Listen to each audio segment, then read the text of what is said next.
O Gustavo já está por aqui. Eu estou cheio de perguntas aqui para ele, Gustavo. Estou cheio de perguntas aqui para você, mas vou começar com duas delas que dizem respeito aqui ao Rafael Mota, né? O tal do Rafael Mota.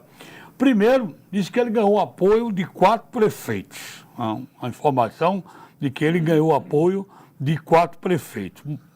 Na outra ponta, o presidente do PT, a nível estadual, o ex-deputado Júnior Souto, né, disse que o projeto político de Rafael Mota atrapalha a governadora Fátima Bezerra. E tem mais outra colocação.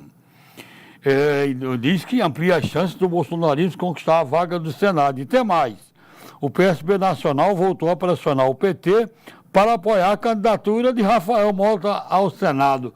O negócio está enlinhado aí, não está, Gustavo? Boa tarde.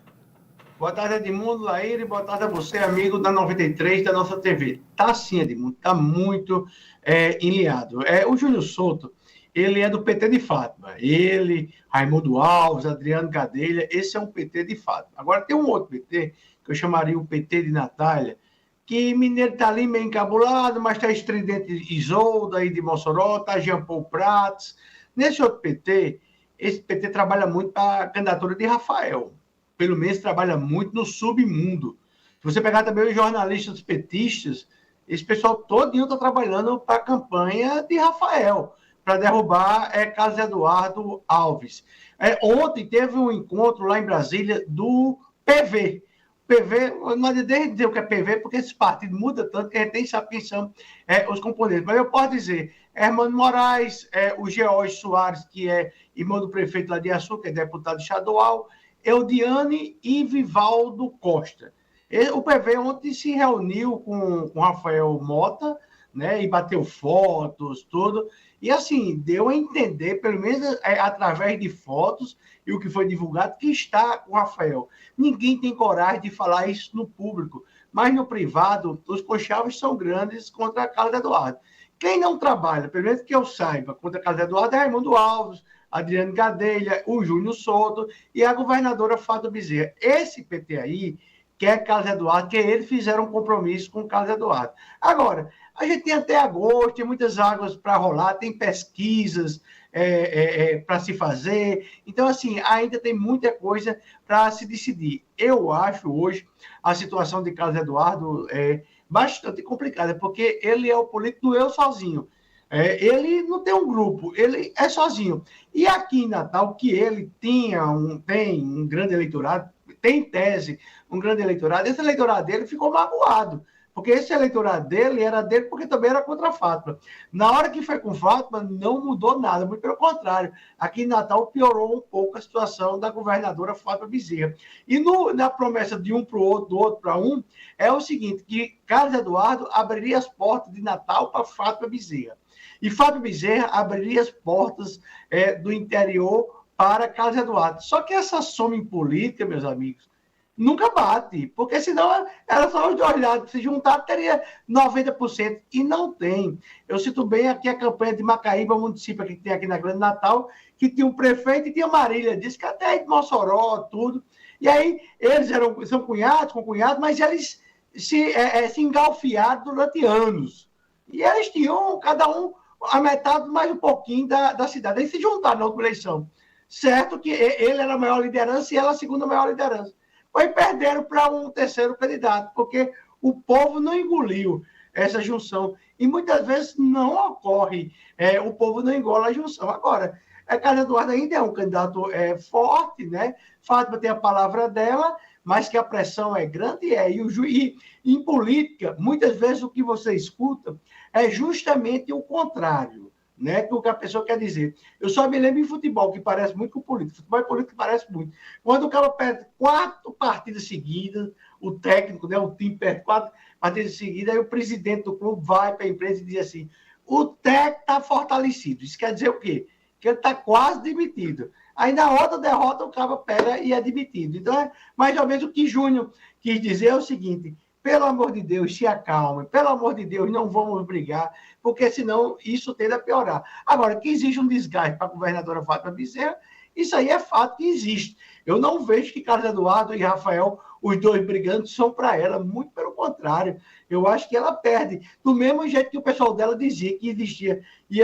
Rogério e Fábio perdiam muito porque os dois estavam brigando pelo mesmo lugar. Antigamente era um suicídio, até o ano passado, segundo a imprensa fatista. Agora não, agora é uma tática para juntar os dois e ela. Eu não acredito que junte, eu acredito que atrapalhe bastante do jeito que está aí essa situação. Só falar em relação aí à paralisação do Detran, o Detran é uma autarquia aí que o pessoal ganha muito pouco. É impressionante como os salários do Detran é defasado, e não é desse governo, não. Sempre foram os salários defasados. E aí lá tem umas coisas também, aí acaba o pessoal fazendo umas coisas erradas. É sempre bem complicada aí a situação do Detran, que a gente sabe que também é uma instituição muito ruim, né? Presta um serviço muito ruim, mas que o pessoal ganha pouco, também ganha muito pouco. Gustavo, o Domingos Peixoto está perguntando o seguinte, fazendo umas colocações aqui para você. Se a eleição de Bolsonaro mudou muita coisa no cenário político nacional, inimigos se uniram, práticas políticas antigas mudaram, aí ele pergunta, além disso também, você acredita que a esquerda possa vencer em quase todos os estados, praticamente de ponta a ponta, ou Bolsonaro e seus auxiliados vão surpreender? A primeira pergunta é se o que mudou, e se agora da esquerda, ou se Bolsonaro pode surpreender, que ele está colocando aqui. Olha, Bolsonaro, ele não cumpriu tudo aquilo que ele prometeu. Muito pelo contrário, longe daquilo que ele prometeu. Porém, ele quebra vários esquemas. Isso aí fica claro. E quando a gente vê uma junção Alckmin-Lula, demonstra que essa insatisfação vem dos dois lados, vem de todos os lados. A gente vê ao ponto que eu fui um que cheguei, e ainda chego, a duvidar do direitismo de José Agripino, por exemplo, que Agripino sempre foi um grande antagonista ao PT, foi quem mais apanhou do PT. Mas Bolsonaro é tão distante dele, é tão distante que ele hoje é meio esquisito o comportamento. E como ele, tem vários outros políticos tradicionais. Então, o Bolsonaro quebra isso. Agora, eu acho que no quadro, pessoal, é a leitura de hoje. E se eu for falar de outra forma, eu vou estar sendo desonesto. Então, assim, minha leitura hoje é que realmente vai ser uma derrota muito grande da direita do Brasil. Pode mudar? Pode. Eu quero que mude? Lógico que eu quero. Agora, hoje, por exemplo, eu não vejo nenhum dos 9 estados do Nordeste, com o quadro de hoje, por exemplo, a direita ganhando. Né? Até São Paulo, que é um berço antipetista, a Haddad está liderando. Gustavo, mas vai mudar. Você está perguntando hoje. Hoje é dia 26 de maio. Esse é o quadro real. Agora, na eleição, quando o pessoal lembrar que o PT é PT, aí uma série de coisas pode mudar. Mas hoje, realmente, se fosse hoje, seria uma derrota fragorosa de Bolsonaro e do seu grupo. Agora, que pode mudar, pode. Agora, eu acho bem difícil. Cada vez eu acho mais difícil, principalmente por causa da situação aqui no Nordeste. Por exemplo, o estado do Rio Grande do Norte é um caso típico. Bolsonaro fez muito pelo Rio Grande do Norte. Isso se traduziu em popularidade. Vai se traduzir? Eu acho muito difícil. O Robert Guerra estava mostrando aqui que no Correio Brasiliense tem uma informação dizendo que o risco de fome está ameaçando 36 famílias brasileiras, chegando ao patamar recorde. Segundo a pesquisa da Fundação Getúlio Vargas, é a primeira vez que, desde o início da série histórica, em 2006, que a insegurança alimentar brasileira supera a média simples mundial. Gustavo, você tem coragem de dizer, de confirmar isto aqui, e você tem coragem de dizer que no tempo de Lula não era assim? Olha, no tempo de Lula não teve essa ruma de governador com fique em casa, a economia a gente vê depois. No tempo de Lula não teve uma guerra mundial. Depois da Segunda Guerra Mundial, essa guerra da Ucrânia foi a maior que tivemos. E sem falar que também teve a questão da pandemia. Agora, se usou de todas as formas, de todas as armas, para desestruturar a economia brasileira, governo, imprensa e oposição. E eu acho que o presidente Jair Bolsonaro tem um sucesso muito grande. A inflação é mundial. Nos Estados Unidos está tendo, na Inglaterra está tendo, na França também, aqui não seria diferente. Eu acho que a política econômica de Bolsonaro, dentro do contexto que nós estamos vivendo, sim, é um sucesso. O Brasil está em crescimento, apesar que tem quem puxe muito para trás, tem quem puxe muito para baixo.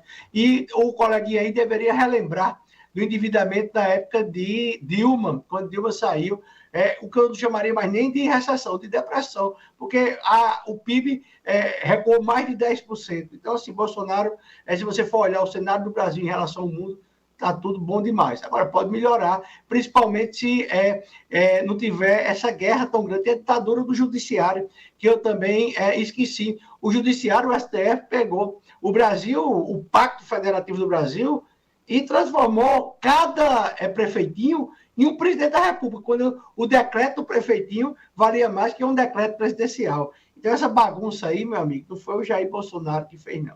Gustavo, ainda tem um detalhe, você tem que fazer uma análise da situação do país em relação à dívida.